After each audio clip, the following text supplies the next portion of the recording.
So I remember when I was growing up, my grandmother told me one time I was taking care of my cousins, and grandma told me, "Don't leave your cousins outside."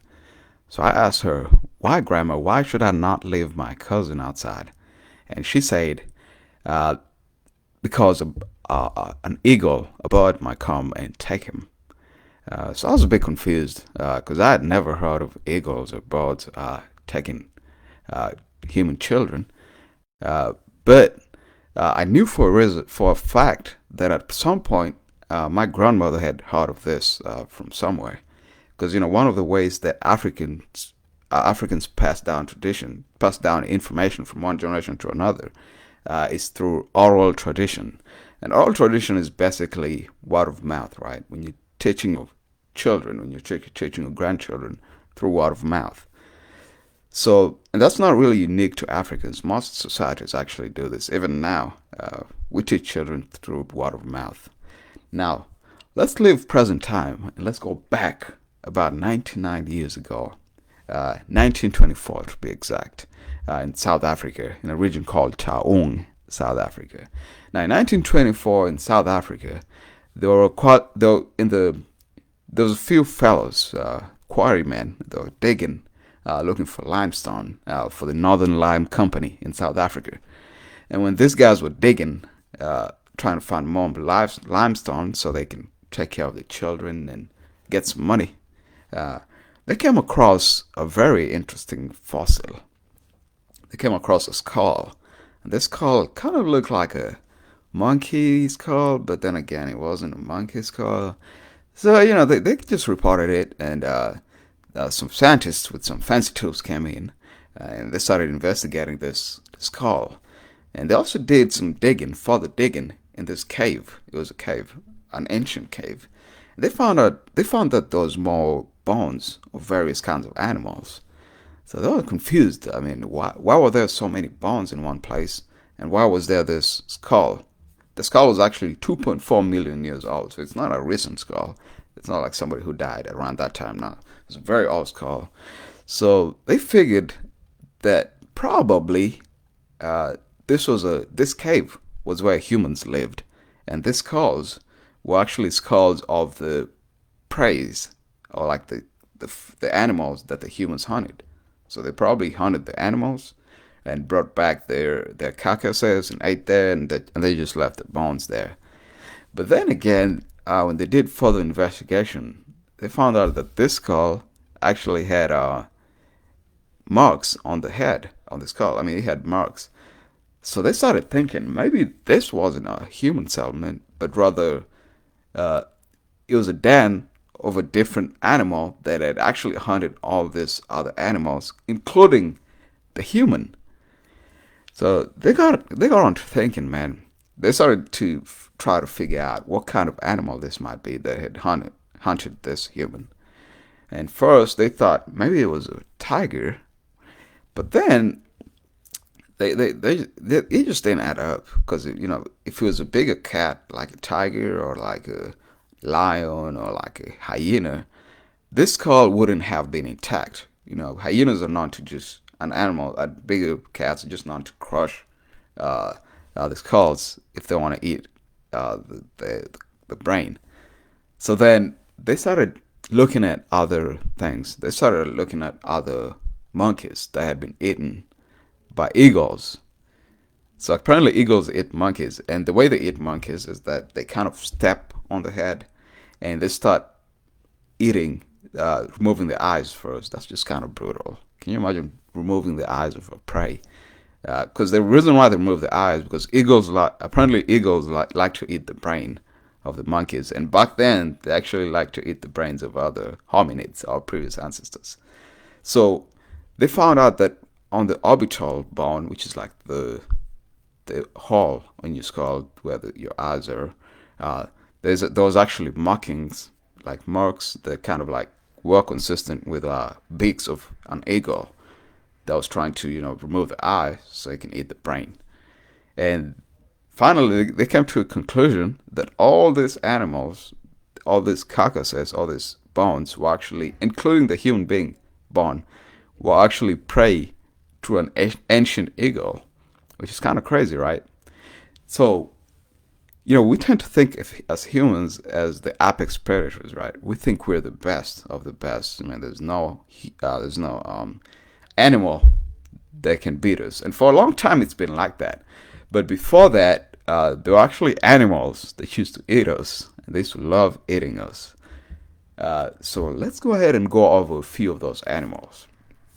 One of the animals was a saber-toothed cat. The saber-toothed cat. If you've actually watched any episode of Ice Age, Ice Age is a great film. Anybody who can should watch Ice Age. Ice Age has this character called Diego, and Diego is a big cat, and he has long. They have long teeth, long canines, and they kind of look like fangs, like snake fangs. So that was a saber-toothed cat, and they went extinct a long time ago. But before that, they used to hunt us. Now, one interesting thing is that ancient humans, they found out that some human beings way back in the day actually used the teeth of these animals, of the saber-toothed lion, as hammers and tools. So we did have some kind of relationship with them. They're actually very huge. They're actually like close to 500 kilograms, which is half a ton. That's nearly half. So like two saber-tooth saber-tooth lions or saber-tooth cats would be heavier than some of the cars that drive on the road today. And for perspective, the Siberian tiger, which is the largest tiger currently, is only 300 kilograms. So those things are very, very huge.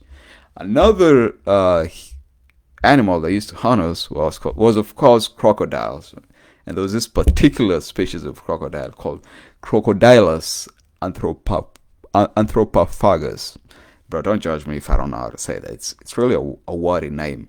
But one interesting thing about this Crocodilus, this species of crocodile, is that it actually liked humans. It had like a really strong preference for humans. So, yeah, I would probably not like very much living in those ages. Now, thirdly, and unsurprisingly, snakes. Uh, One interesting fact that I actually read, I found out that humans actually got a bigger brain, and we got smarter because of snakes. We have we have a bigger brain and better eyesight just because of snakes. Apparently, to these scientists, because snakes have been hunting us for so long that we just have an innate fear for snakes. Even a child that has just been born right now, for most childs actually, not all of them, but most childs born right now, and even if they've never seen a snake, if they come in first contact with the snake, they will have an irrational fear. Because for a long time, snakes have been hunting us for millions and millions of years, and that's why scientists think that our ancestors just started to have better eyesight because snakes are really good at camouflage. So our ancestors had growing bigger brains, so we can easily spot snakes and run from them. And one interesting thing is, and you can actually see this even right now. There's 12 nerves. There's 12. If you've done biology and if you've done anatomy, you'll find out that there's 12 cranial nerves, right? Olfactory nerve, oculomotor nerves, optic nerve. There's a lot of them, but like more than four of them are just dedicated for eyes. That's how important our eyes. We needed to evolve our eyes, because if you didn't see a snake, bro, you're gonna be past tense. So it's very interesting that snakes have really shaped our snakes have really shaped who we are even now. Now before that, apparently venomous snakes weren't a thing until like 60 million years ago. So before that, our ancestors were just trying to see movement. So they just evolved bigger brains just to see movement. But then after venomous snakes evolved 60 millions ago, our ancestors started to see more like 3D, more color. No, So yeah, it's really interesting. Snakes have really, it's really interesting the evolutionary relationships we have with snakes and how much they've gotten us smarter. So it's kind of like a double-edged sword. They've killed us and they've eaten us, but then at the same time, snakes have made us a lot smarter and have given us a lot better eyesight.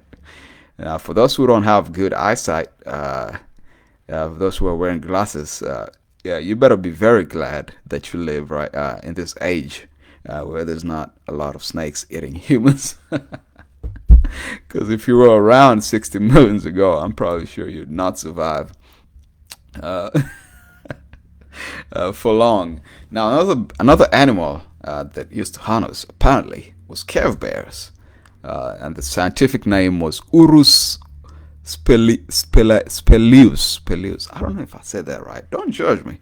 I'm not a paleontologist. I'm not like a evolutionary biologist. But apparently, they used to be around about 25,000, up until 25,000 years ago. Now, here's the problem with these cave bears, and here's where we had a problem with them. So, cave bears used to live in caves, and all the human beings used to live in caves. So apparently, sometimes the cave bears would leave their cave and go around hunting and eating, and then some humans would accidentally just come in and think the cave was empty. And when the cave bear came in, there's usually an altercation. Can you imagine that? You just walked into a cave and you thought, "Oh, this is an empty cave. I'm gonna live here." But then, sometime later, a huge bear about 9 foot tall walks in, bro. That would have. I mean, I'm just so glad that we live in this age, because I'm not sure I would have survived.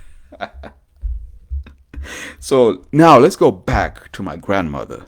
Let's go back to eagles. So yes, there's a lot of scientific proof that eagles have always been eating humans. It's just been widely accepted that for a long time, especially eagles from long time ago, from thousands and millions of years ago, they used to hunt humans. But there was a very recent eagle. There was a very recent that's very well known eagle that used to exist not too long ago, and that's called the Haast eagle. The Haast eagle. You should check that out, bro. It's the biggest eagle known to have survived up until recently, and it actually existed in New Zealand. It was about 1 foot, 1 meter tall, which is almost 3 feet. That's it. That's the vertical height. But when it spread its wings, it was about 3 meters long. That's about as long as a vehicle, as a small sedan. So that was kind of crazy, right? And apparently, this eagle used to hunt humans. Ancient Maori, they called it. I mean, the Maori. There's oral tradition in this. Many Maoris, older Maoris speak of it. They still speak of it because this thing didn't go extinct up until like 600, 700 years ago. More like 600 years ago. So they still have a name for it. They used to call it the Te Hokioi, the Te Hokioi, and they say that it used to kill. It used to snatch humans, according to the Maori. You can go and read on this more, and it could actually kill. I mean, it would have a hard time killing an adult, but it still was capable, especially if the adult was sick, older. So yeah, it's indeed true that there are eagles that used to kill children, even in Kerio Valley. That's where I'm from, right near the Rift Valley. There's the was it the golden African eagle or what's the name? It's actually pretty large, and it's been known by most of the Kalenjins and most of the tribes who live around that place. It's been known to snatch not only children but also not children but sheep. And so, if it's capable of snatching sheep, you can think. I mean, a human baby wouldn't be, that much of a big problem. So this Haast eagle apparently went extinct about, like I said, about 1400s, in the 1400s, and it went extinct because the Maori, not because the Maori killed it, but because the Maori were hunting this kind of bird called the moa bird. So the Maori hunted the moa bird, and the moa bird was actually the main food for the Haast eagle. So when the moa bird, which was a very large bird, went extinct, the Haast eagle couldn't find anything bigger to eat, right? So it died. Finally, and not least, final but not least, the main one of the animals that used to eat human beings a long time ago was actually other human beings. Crazy. That's crazy, right?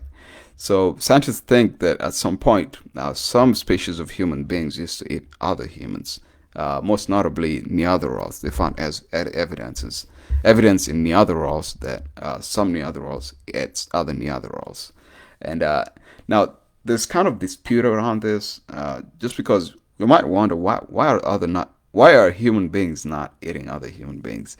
First of all, we have conscience, right? We have conscience, not conscious. Conscious is a singer, but we have conscience. So we probably would find it wrong to eat another human being and kill another human being. It's just there's just something in us. It's just telling us that's not a good thing to do. But there's also another practical reason why we don't eat other human beings. Apparently, human beings are not that nutritious, so we don't have that much calories. I was reading somewhere that it's around 30,000. I might be wrong. So we're about only 30,000 calories. Compare this with other animals, right? Like gazelles and antelopes and even elephants, which have a lot of calories, a lot of fat. We are actually a lot leaner. We're very lean. We're very skinny. And this is an evolution we went through because we needed to run faster and longer. So for that, luckily, we don't eat each other, and that's a good thing for every human being. It's not so good news for antelopes and deer because people still hunt them and eat them, and goats and cows. But yeah, that's kind of like the short history about the animals that hunted us. It's kind of cool, right? Now remember, you can find all my podcasts now on YouTube. So I want to thank everybody who's been watching this till this moment. Oh, I need to grab my phone because I need to do a few shout outs from my previous video. The previous video I actually did on concerning my hometown of Eldoret, so y'all should go check that one out. That one out. That was that was episode 11. Currently we're on episode 12. I hope you all like that. Let me go ahead and do a few shout outs. Oh, oh. That's from my video. Shout out to Brian Dangana, a good friend of mine. Thank you very much, Mr. Brian. Thank you very much to Tyrone Beer, great Marine. Thank you very much to Nick Mukoma.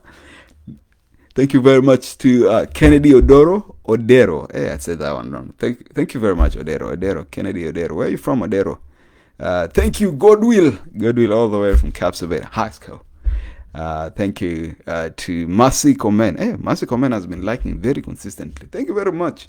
Thank you to Lin Chirchir, Cusco. Kwa namna gani? Thank you. Humphrey Malala.